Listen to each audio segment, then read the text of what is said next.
Mantras of our Divine Mother. Our Divine Mother says, never forget that you are not alone. The Divine is with you, helping and guiding you. He is the companion who never fails, the friend whose love comforts and strengthens.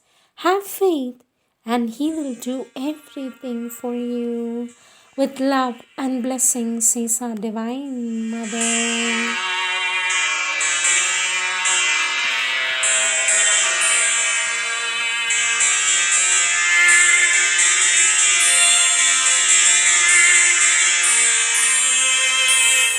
Words of our Divine Mother from the Collective Works of our Divine Mother, Volume 16, page 430. Topic: A call to the youth, always better forward. Our Divine Mother says the first condition is not to have one's own personal interest as a goal. The first qualities needed are boldness, courage, and perseverance. And then to be conscious that one knows nothing compared to what one ought to know, that one can do nothing compared to what one ought to do, that one is nothing compared to what one ought to be. Our Divine Mother says one must have an invariable will to acquire what is lacking in one's nature, to know what one does not yet know, to be able to do what one is not yet able to do. One must constantly progress in the light and peace that come from the absence of personal desires. One could take as a program always better forward, and to have only one goal, that is to know the Divine in order to be able to manifest Him. Persevere, and what you cannot do today, you will be able to do tomorrow.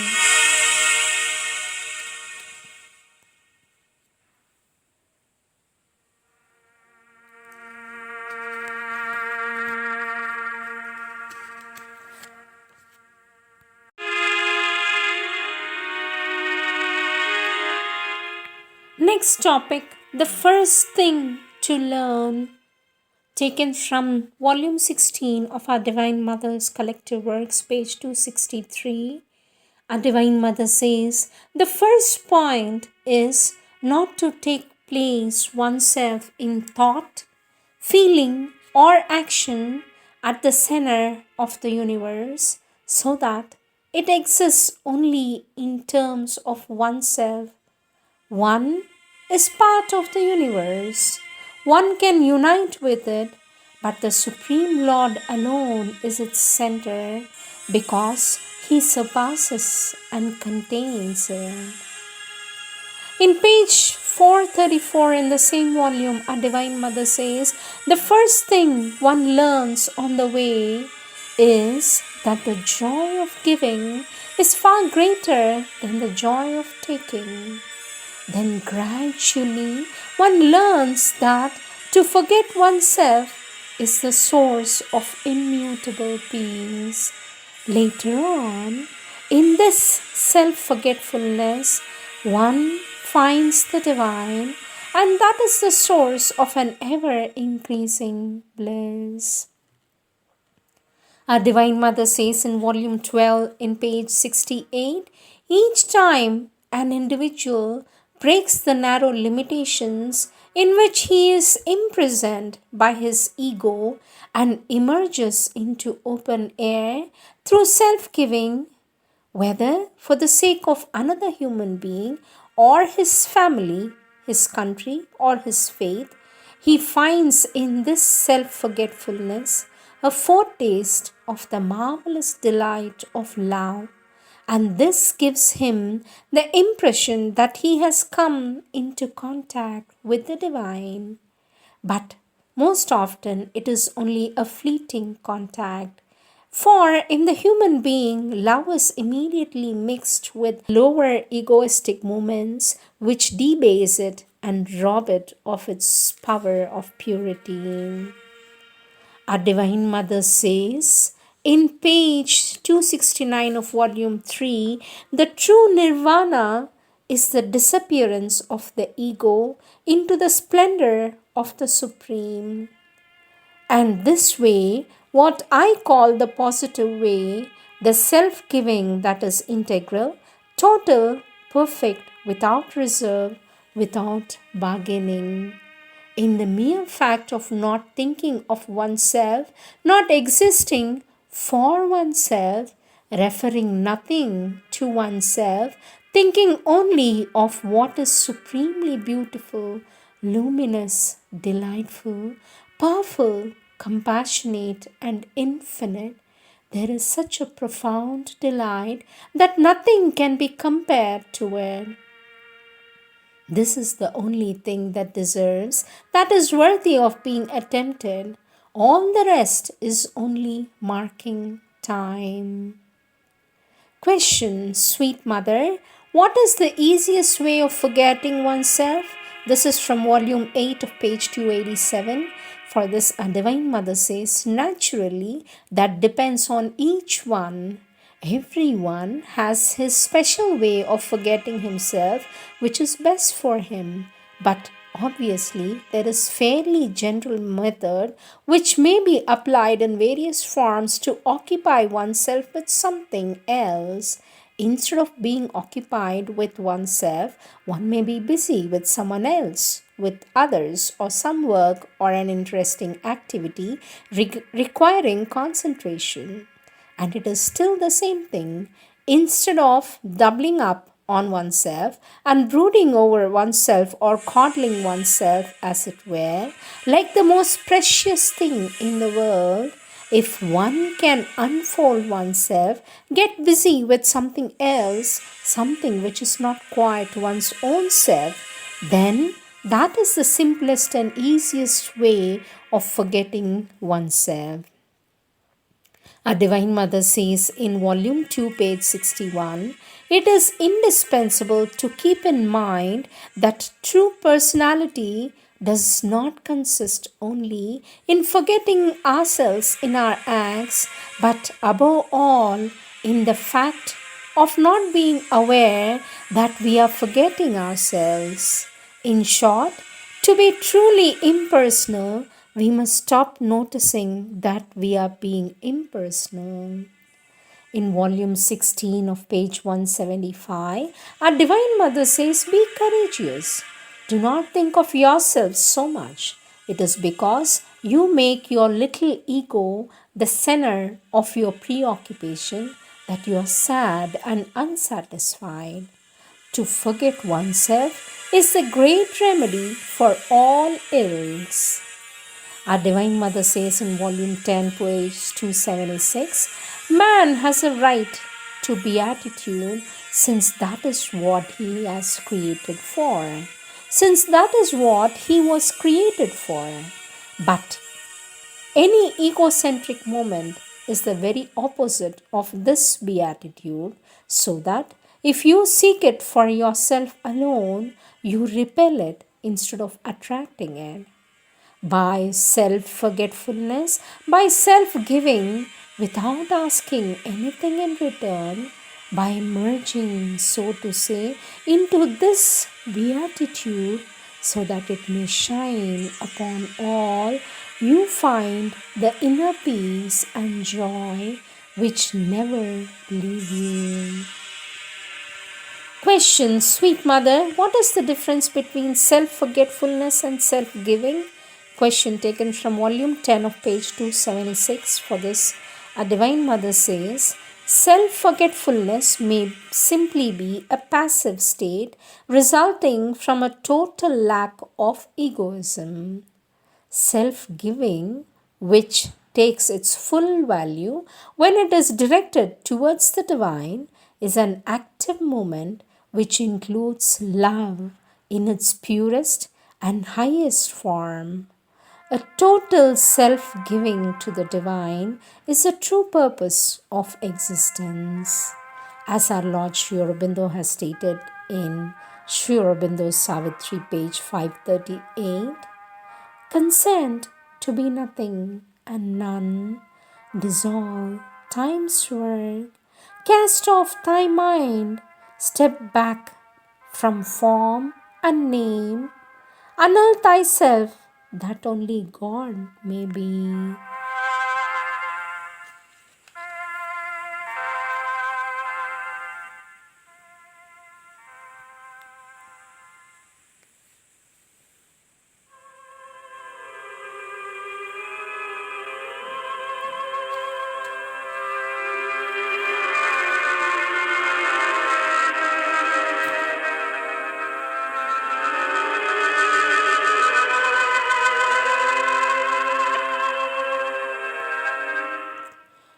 Next topic, to choose between the path and the muddle. This is taken from the collective volumes of page 14. Volume 14, page 29. Our Divine Mother says, in each one's life, a moment comes when he has to choose between the path and the muddle. You cannot put one foot here and one foot there. If you try to, you will be torn to pieces. A heart that does not choose is a heart that will die. Our Divine Mother says life is a perpetual choice between truth and falsehood, light and darkness, progress and regression, the ascent towards the heights or a fall into the abyss. It is for each one to choose freely. Our Divine Mother says the intellectual attitude comes first and practice follows little by little. What is very important is to maintain very alert the will to live and to be what one wants, what one knows to be the truth. Then it is impossible to stop and even more to fall back. Our Divine Mother says the whole world is in a process of progressive transformation. If you take up the discipline of yoga, you speed up in yourself the process. Entire physical retirement is seldom healthy, although a temporary retirement is often helpful. But the main thing is the inner detachment and complete turning to the divine. Our Divine Mother says, to be a man, discipline is indispensable. Without discipline, one is only an animal. One begins to be a man only when one aspires to the higher and truer life and when one accepts a discipline of transformation. For this, one must start by mastering one's own lower nature and its desires, says our Divine Mother.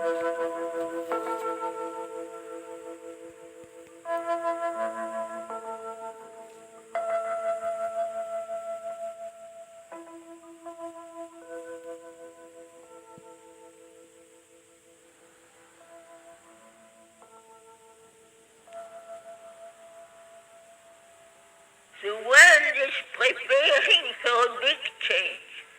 Will you help?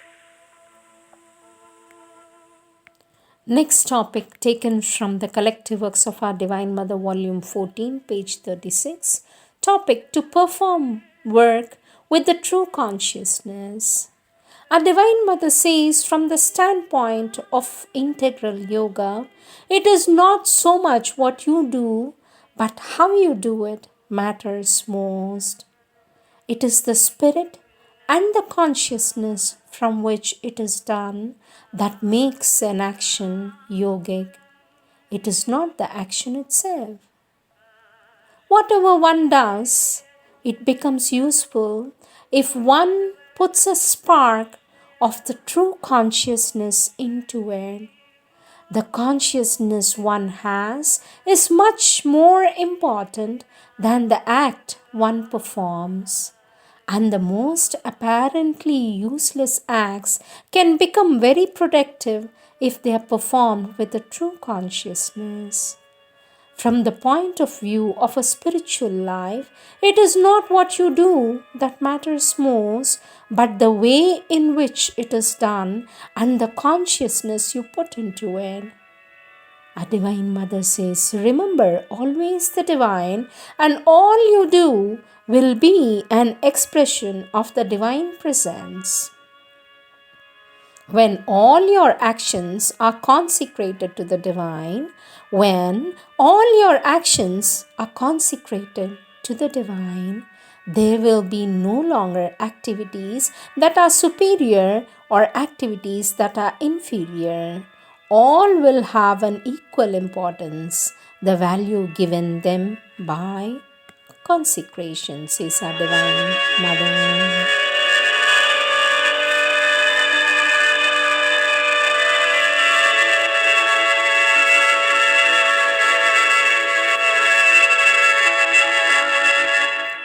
True meaning of concentration, taken from volume 16, page 177. Question: My sweet beloved mother, I read in the conversations concentration alone will lead you to this goal. Should one increase the time of meditation? For this, our Divine Mother says, concentration does not mean meditation. On the contrary, concentration is a state one must be in continuously, whatever the outer activity. By concentration, I mean that all the energy, all the will, all the aspiration must be turned only towards the divine and his integral realization in our consciousness. To keep constantly a concentrated and ingathered attitude is more important than having fixed hours of meditation. I have had the experience myself, says our Divine Mother.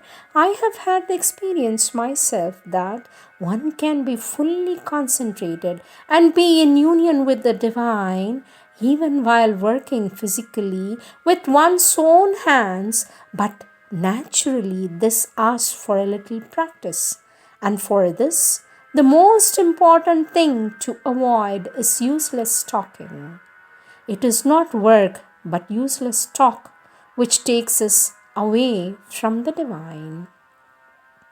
Question, sweet mother. It would have been better to have sat in my chair and thought about the moonlight playing upon the water. For this, our Divine Mother says, or better still, not to have thought at all, but contemplated the divine grace, says our Divine Mother.